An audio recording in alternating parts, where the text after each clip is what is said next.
Welcome to Professor Benzene. This is Professor Benzene. Today we are discussing the second part of the solutions to NCERT questions of the fourth chapter of class 11th chemistry, chemical bonding and molecular structure. In this video, we will discuss solutions to exercise questions 6 to 11. So let's begin. Sixth question is, write the favorable factors for the formation of ionic bond. किन factors की वजह से ionic bond का formation होता है? An ionic bond is formed by the transfer of one or more electrons from one atom to another. एक atom से दूसरे एटम में इलेक्ट्रॉन ट्रांसफर होने की वजह से आयनिक बॉन्ड बनता है. Hence the formation of ionic bond depends upon the ease with which the neutral atom can lose or gain electrons. Bond formation also depends upon the lattice energy of the compound formed. जब electron transfer की वजह से bond बनता है तो इस पर depend करता है कि न्यूट्रल एटम जो है वो कितनी आसानी से या तो इलेक्ट्रॉन लूज़ करेगा या फिर इलेक्ट्रॉन गेन करेगा. साथ ही जो लैटिस एनर्जी है कंपाउंड की वो कितनी है, जो कंपाउंड बन रहा है उसकी एनर्जी कितनी है, मतलब how much energy is released in the formation of bonds. Hence favourable factors for ionic bond formation are as follows. Low ionisation enthalpy of metal atom, metal atom जो है वो आयनाइज जल्दी हो, एंथैल्पी कम हो, and high electron gain enthalpy of a non metal atom. और जो non metal atom है उसकी इलेक्ट्रॉन गेन एंथैल्पी हाई हो, यानी कि इलेक्ट्रॉन जल्दी एक्सेप्ट करे. High lattice energy of the compound formed, जो कंपाउंड फॉर्म हो रहा है उसकी जो एनर्जी है, लैटिस एनर्जी, वो काफ़ी हाई होनी चाहिए. Next, discuss the shape of the following molecules using the VSEPR model. VSEPR model के अकॉर्डिंग कुछ मॉलिक्यूल्स का शेप बताना है. पहला है BeCl2.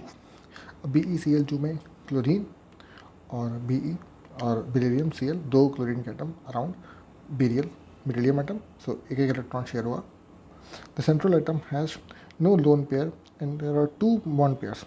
So BeCl2 has AB2, has the shape is linear. Straight line है, लीनियर शेप है, तो AB2 फॉर्म में है, it will be in linear shape. दूसरा है BeCl3.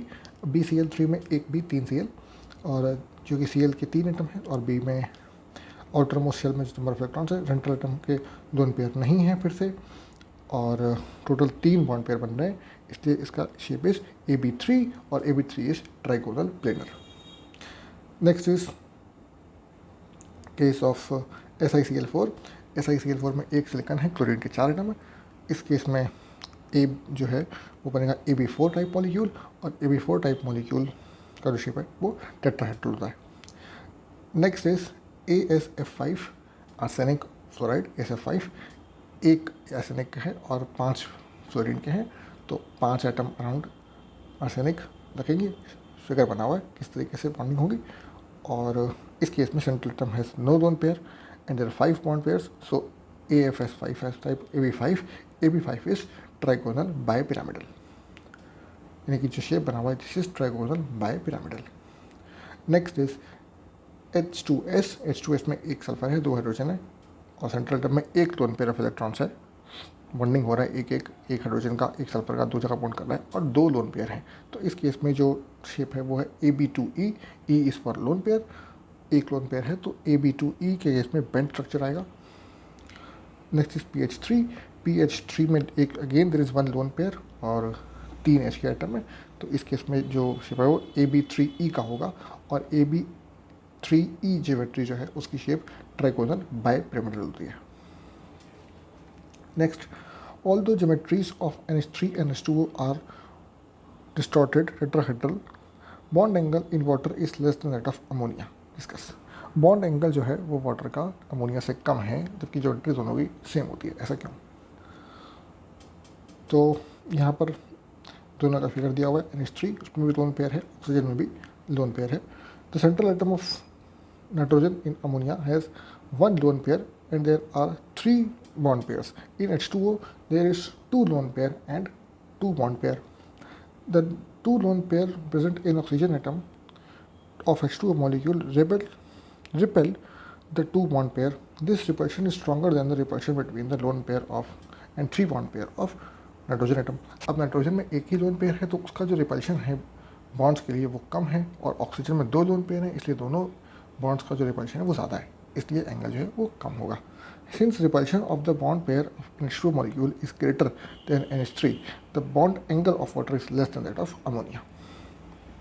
Next, how do you explain the bond strength in bond terms of bond order? Bond order के terms में bond strength को कैसे डिफाइन करेंगे? Bond strength represents the extent of bonding between two atoms forming a molecule. The larger the bond energy stronger is the bond and greater is the bond order. जितनी ज़्यादा energy होगी, bond energy जितनी ज़्यादा होगी उतना strong bond होगा और bond order उतना ही ज़्यादा होगा. Next, defined bond length. Bond length क्या होता है? Bond length is defined as the equilibrium distance between the nuclear of two bonded atoms in a molecule. दो bonded atoms in a molecule जो हैं उनके बीच के न्यूक्लियर के बीच की जो डिस्टेंस है उसको बोलते हैं bond length. Bond length are expressed in terms of angstrom 10⁻⁻10 meters or picometer which is 10⁻⁻12 meters.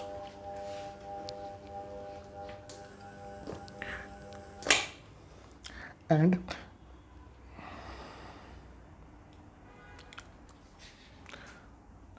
next is define bond length.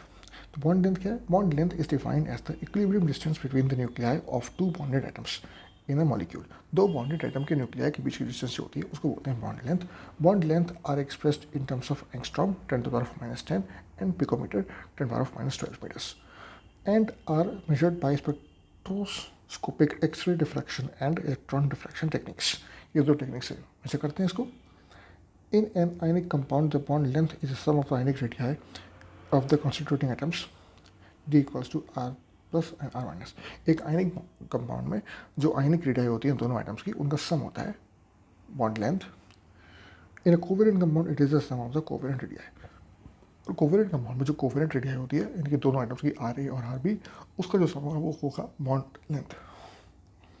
Next, explain the important aspects of resonance with reference to CO3 2 minus ion. CO3 2 minus ion के reference में हमें resonance के important aspect के बारे में explain करना है. तो according to the experimental findings all carbon to oxygen bonds in CO3 2 minus are equivalent. जो CO3 2 minus के जितने भी बॉन्ड्स हैं वो सब इक्विवेलेंट होते हैं.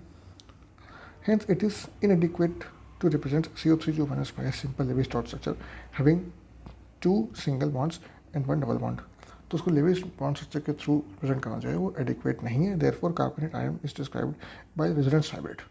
तो इसलिए उसके लिए रेजोनेंस हाइब्रिड बनाना पड़ता है क्योंकि एक डबल बॉन्ड है और दो सिंगल बॉन्ड है. तो कौन सा बॉन्ड डबल होगा, कहाँ पे बॉन्ड सिंगल होगा, वो चीज़ रिप्रेजेंट करना एक फिगर में पॉसिबल नहीं है. इसलिए उसके लिए रेजोनेटिव फिगर बनते हैं. कैसे बनते हैं? पहले केस में जो डबल बॉन्ड है वो ऊपर वाले ऑक्सीजन में है, CO3 2 माइनस बनाया, फिर रेजोनेटिंग स्ट्रक्चर कॉनिकल एरो बनाया बीच में, और दूसरे केस में जो डबल बॉन्ड है वो नीचे शिफ्ट हो गया, नेगेटिव चार्ज ऊपर आ जाएगा. तीसरे केस में अगेन कॉनिकल बॉन्ड एरो बनेगा और फिर डबल बॉन्ड तीसरे वाले ऑक्सीजन पर आ जाएगा और चार्ज वापस शिफ्ट हो जाएगा. तो इस तरीके से, और ये जो चलता है proper, charge will move and bond will move, charge and bond move together hand in hand in the same direction. यानी कि यहाँ पर फ्रॉम ऑक्सीजन इन बॉटम जो है वो lone pair will convert into bond, तो ऊपर शिफ्ट हो जाएगा, और ऊपर जो बॉन्ड है वो चार्ज में कन्वर्ट हो जाएगा, और फिर दोबारा से जो चार्ज है वो बॉन्ड में कन्वर्ट होगा और जो बॉन्ड है वो चार्ज में कन्वर्ट होगा. इस तरीके से यहाँ पे इस फिगर के थ्रू इसको बोलते हैं resonating structures of CO3 2 minus. तो दोस्तों इस वीडियो में इतना ही. अगर ये वीडियो आपको पसंद आया, अगर ये वीडियो आपके काम का था तो प्लीज़ इसे लाइक करिए, चैनल को सब्सक्राइब करिए और इस वीडियो को अपने दोस्तों के साथ स्कूल में, कोचिंग में, सब जगह शेयर करिए ताकि ये वीडियो उनके काम आ सके. मिलते हैं अगले वीडियो में नए टॉपिक के साथ बहुत जल्द. Thank you very much.